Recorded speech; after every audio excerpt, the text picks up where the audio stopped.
मौजूद सामईन, मैं मुश्ताक अहमद वानी, सदर शोबा उर्दू बाबा गुलाम शाह बादशाह यूनिवर्सिटी राजौरी जम्मू व कश्मीर, आपकी खिदमत में अपनी एक ताज़ा कहानी मुझे एक दिन घर जाना है पेश कर रहा हूँ। मुझे उम्मीद है आपसे गौर से सुनेंगे। अपने मकान की चौथी मंजिल पे जो ही मोहसिन मियाँ ने कदम रखा तो उन्हें यह देखकर खुशी महसूस हुई कि वो अपने मकान से पूरे शहर पे नज़रें दौड़ा सकते हैं। वो एक्साइज इंस्पेक्टर थे, लेकिन उनके दिलो दिमाग में ये बात रच बस चुकी थी कि हराम की कमाई में आदमी को आराम नहीं मिलता। जायज़ व नाजायज़ का सबक उन्होंने बहुत छोटी उम्र में पढ़ा था, जो उन्हें अच्छी तरह याद रह गया था। उसने अखलाक से हर किसी का दिल जीतने में खासे माहिर हो गए थे। वो कुर्सी पर बैठ गए और अपनी धुन में बड़ी मुतरन्नम आवाज़ में कबीर का ये दोहा गुनगुनाने लगे। भला किसी का कर न सको तो बुरा किसी से मत करना, पुष्प नहीं बन सकते तुम तो कांटे बनकर मत रहना।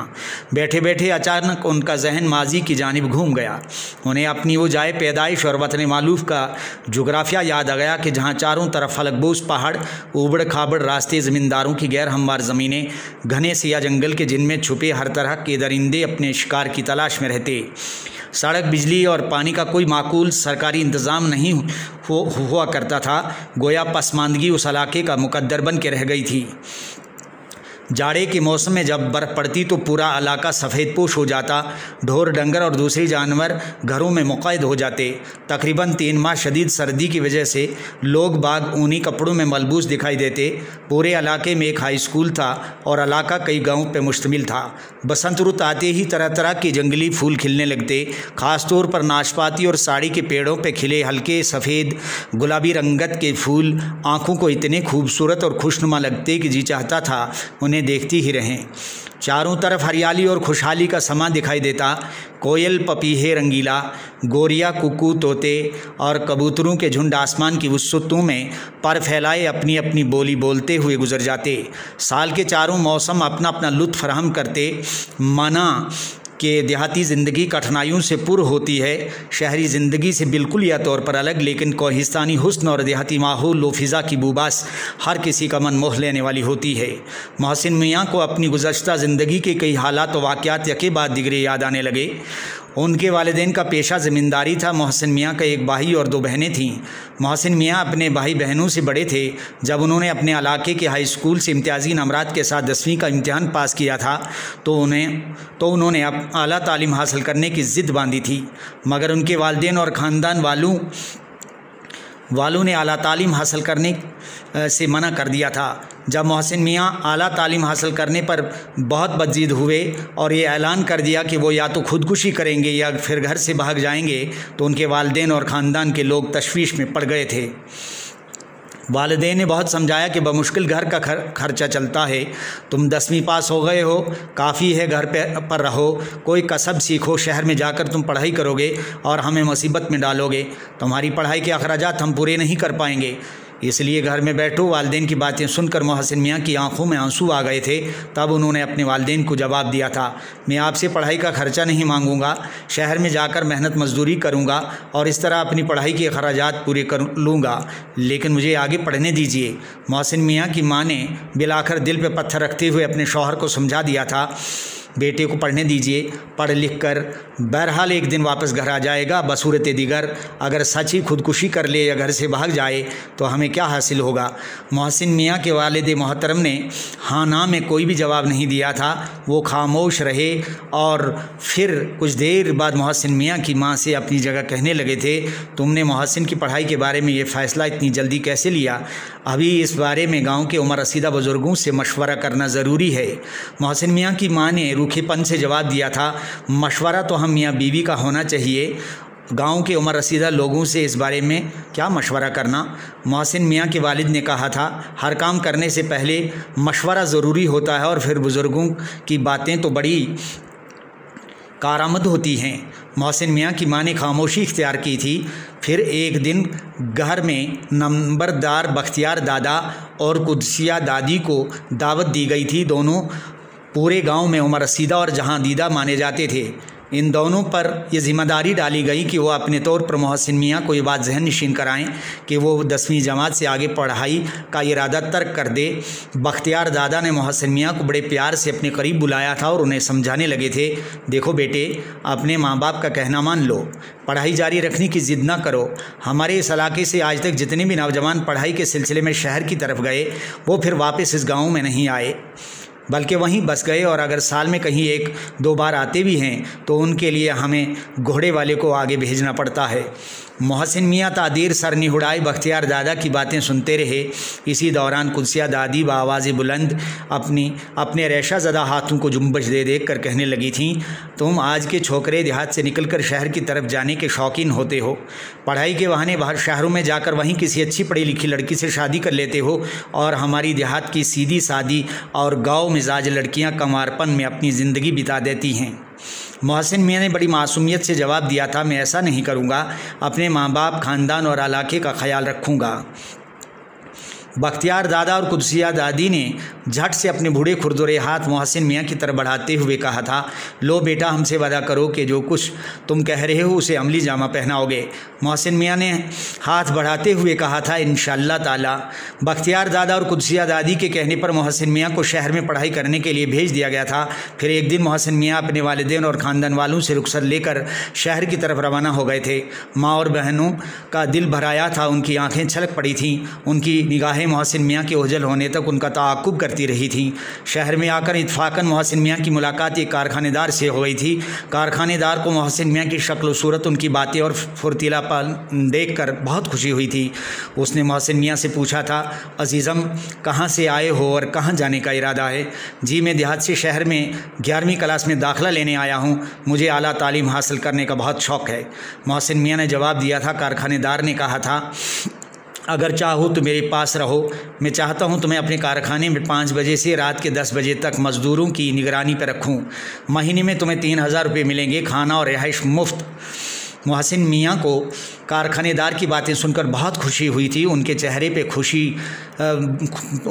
पे खोई हुई रंगत लौट आई थी। उन्होंने कारखानेदार को कहा था, जी मैं आपकी बातों से मुत्फिक हूँ। मोहसिन मियाँ के लिए कारखानेदार मसीहा बन के आया था।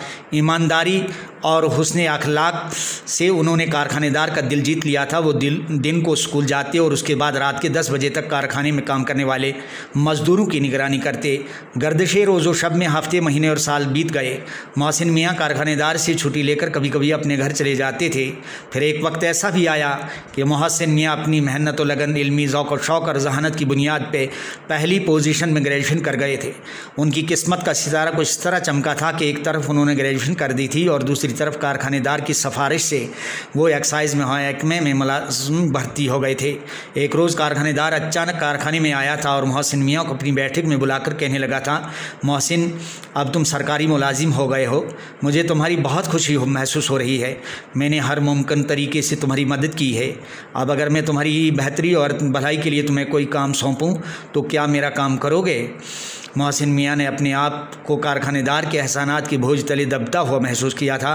उन्होंने एक वफ़ादार खादिम की तरह जवाब दिया था, मेरे आका, आपका जो भी हुक्म हो मेरे सर तस्लीम खम है, आप हुक्म कीजिए। कारखानेदार ने कहा था, मोहसिन, मैं तुम्हारी शादी अपने रिश्तेदार की एक तालीम याफ्ता लड़की से करवाना चाहता हूँ ताकि तुम शहरी ज़िंदगी में एक महज़िब शहरी बनकर रहो। बोलो, इस बारे में तुम क्या कहना चाहोगे? मोहसिन मियाँ की ज़बान लम्हा भर के लिए सुन सी हो गई थी। उन्हें फ़ौरन अपने वालिदैन याद आए थे। बख्तियार दादा और कुदसिया दादी के साथ किया हुआ वादा याद आ गया था। सब कुछ याद आने के बावजूद कारखानेदार के भारी भरकम वजूद और रौबदार शख्सियत के सामने वक्ती तौर पर सब कुछ भूल गए थे और बिलाखर किसी ताख़ीर के कहने लगे थे, मोहतरमुल मकाम, मैं आपकी मर्ज़ी के मुताबिक शादी करने के लिए तैयार हूँ। कारखानेदार खुश हो गया था। उसे मोहसिन मियाँ से तवक्का नहीं थी कि वो फ़ौरन उसकी बात मान जाएंगे। मोहसिन मियाँ के वालिदैन और ख़ानदान वालों को जब ये पता चला कि मोहसिन मियाँ शहर में किसी पढ़ी लिखी लड़की से शादी का प्रोग्राम बना चुके हैं तो वो बहुत मायूस हो गए थे। बख्तियार दादा और कुदसिया दादी को कोसने लगे थे। मोहसिन मियाँ को इस बात का एहसास था कि वालिदैन की नाराज़गी अल्लाह की नाराज़गी है। वो घर आकर सबसे पहले पहले माँ के कदमों पर सर रख के रो उठे थे। माँ की आंखों में भी आंसू उमड़ आए थे। फिर माँ ने उनसे बड़े रिक्कत आमेज़ लहजे में कहा था, हमें तुमसे उम्मीद ना थी कि तुम गांव के दूसरे लड़कों की तरह शहर में किसी पढ़ी लिखी लड़की से शादी का प्रोग्राम बनाओगे। माँ बाप अपने बच्चों को अपना खून पिलाकर जवान करते हैं और फिर जब वो जवान हो जाते हैं तो माँ बाप को भूल जाते हैं। मोहसिन मियाँ ने माँ को समझाते हुए कहा था, अम्मा, अल्लाह ने तो दुनिया के हर लड़के और लड़की को यह हक़ दिया है कि वह अपनी पसंद की लड़के से शादी करें। इसमें नाराज़ होने वाली क्या बात है। माँ ने यह कह के खामोशी इख्तियार की थी। क्या गांव में लड़कियां नहीं रही थीं? मोहसिन मियाँ के वालिद साहब उनसे बहुत ज़्यादा नाराज़ थे। वो अपने बेटे की शक्ल देखना नहीं चाहते थे, मगर इसके बावजूद मोहसिन मियाँ उनके पास गए थे। जो ही उन्होंने सलाम की थी तो वालिद साहब ने मुँह फेर लिया था। जिस तरफ वो मुंह फेर लेते मोहसिन मियाँ उसी तरफ उनको सलाम करते। जब एक दो बार ऐसा ही किया तो वालिद साहब हंस पड़े थे और फिर कहने लगे थे, तुम जैसे नाफरमान बेटे के लिए इस घर में कोई जगह नहीं है। वालिद साहब के इस तज़लील आमेज़ जुमले के बावजूद मोहसिन मियाँ को इस बात का यकीन था कि वालिद साहब बिलाकर एक दिन शफ़क़त पिदरी से मगलूब हो जाएंगे। घर से शहर वापस आने के बाद मोहसिन मियाँ की मुलाकात एक दिन कारखानेदार से हुई थी।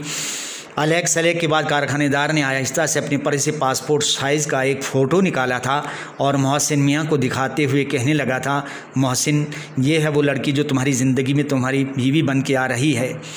इसका नाम नूरजहां है। मोहसिन मियाँ लम्हा भर तक अपनी मंगेतर की तस्वीर देखते रह गए थे। फिर कारखानेदार ने मुस्कराते हुए मोहसिन मियाँ से पूछा था, लड़की देखने में अच्छी है ना? मोहसिन मियाँ ने जवाब दिया था, जी हाँ, बहुत अच्छी है। कारखानेदार ने कहा था, अब मसला ये है कि लड़की वाले इस बात पर इसरार कर रहे हैं कि शादी शहर में ही होगी। दूसरी बात ये कि हमारी लड़की शहर में ही रहेगी, गांव में नहीं जाएगी। मोहसिन, क्या तुम्हें ये बातें मंजूर हैं? मोहसिन मियाँ ने कहा था, जी हाँ, मंजूर हैं। सावन के महीने में मोहसिन मियाँ की नूरजहां से शादी हो गई थी। वालिदैन और ख़ानदान के कुछ ही लोग उनकी शादी में शरीक हुए थे। निकाह ख्वानी से पहले निकाह ख्वां ने इज़्दवाजी ज़िंदगी के हक़ूक़ व फ़राइज़ समझाए थे और फिर निकाहनामा पे दस्तखत करवाए थे। गोया ये इस बात का तस्दीकनामा था कि हक़ूक़ ज़ौजैन बहा के मियाँ बीवी महफूज।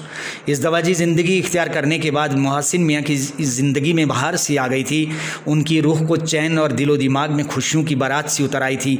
लेकिन बाद में जब उन्हें यह पता चला कि इज़्दवाजी ज़िंदगी ज़िम्मेदारियों, रिश्तेदारियों और रफ़ीक़ हयात की नाज़बरदारियों का नाम है, तो तब उन्हें अपना आप उस दरख्त की मानद मालूम होने लगा था जो तुंद व तेज़ हवाओं की जद में आता है तो उसकी शाखें आहिस्ता आहिस्ता टूटने लगती हैं। एक बरस के 4 मौसमों का लुत्फ़ तो वो उठा चुके थे, लेकिन प्यार का ये 5वां मौसम उन्हें हैरत ज़दा किए हुए था। गर्दिशे अय्याम में वो 2 बेटों और 2 बेटियों के बाप बन चुके थे। उनके हर सुख दुख में शरीक रहने वाली उनकी रफ़ीक़ हयात नूरजहां खूबसूरत भी थी और खूबसीरत भी। मोहसिन मियाँ अपने आप को बहुत खुश नसीब ख्याल करते थे कि उन्हें नूरजहां जैसी सलीकाशार, खुश मिजाज, तालीम याफ्ता और रेशमी दिलो दिमाग रखने वाली बीवी नसीब हुई है। आज मोहसिन मियाँ जब अपने मकान की 4थी मंजिल पर बैठे अपने बचपन, लड़कपन, जवानी और गुज़श्ता 28 साल इज़्दवाजी ज़िंदगी पे गौर व फिक्र कर रहे थे तो अचानक उनकी छोटी बेटी ज़र्रीन आई और उनसे कहने लगी, पापा, मम्मा कह रही हैं कि 5वीं मंजिल का प्रोग्राम बनाइए। आपको 2 साल के बाद रिटायर हो जाना है। रिटायरमेंट के बाद आपको कंप्यूटर ट्रेनिंग सेंटर खोलना है। बेटी, मम्मा से कहिए कि पापा कह रहे हैं मुझे एक दिन घर जाना है। पापा, ये आप क्या कह रहे हैं, मुझे एक दिन घर जाना है? हाँ, आप जाइए और मम्मा से कह दीजिए। ज़र्रीन ने जब मोहसिन मियाँ की बात नूरजहां को सुनाई तो वह हैरान रह गई। वह फ़ौरन रसोई का सारा काम छोड़कर मोहसिन मियाँ के पास आई और उनसे पूछने लगी, आप ये क्या कह रहे हैं कि मुझे एक दिन घर जाना है? कैसा घर, कौन सा घर? नूरजहां के दिलो दिमाग में शक की सुई घूमना शुरू हो गई और माथे पे शिकने सी उभरने लगी कि इसी दौरान जामे मस्जिद के इमाम साहब ने मस्जिद की माइक से यह ऐलान कर दिया, बरादरान इस्लाम, हमारे शहर के मशहूर मारूफ माहिर अमराज दिलो दिमाग डॉक्टर ताजुद्दीन अमेरिका के सबसे बड़े अस्पताल में इंतकाल कर गए हैं। वो 2 माह से बीमार थे। उनका जस्ते खाकी हवाई जहाज़ के ज़रिए हमारे शहर में पहुंचाया गया है। इसलिए ये इतला दी जाती है कि उनकी नमाज जनाजा पूरे 1 बजे शाही कब्रिस्तान में पढ़ी जाएगी। शुक्रिया।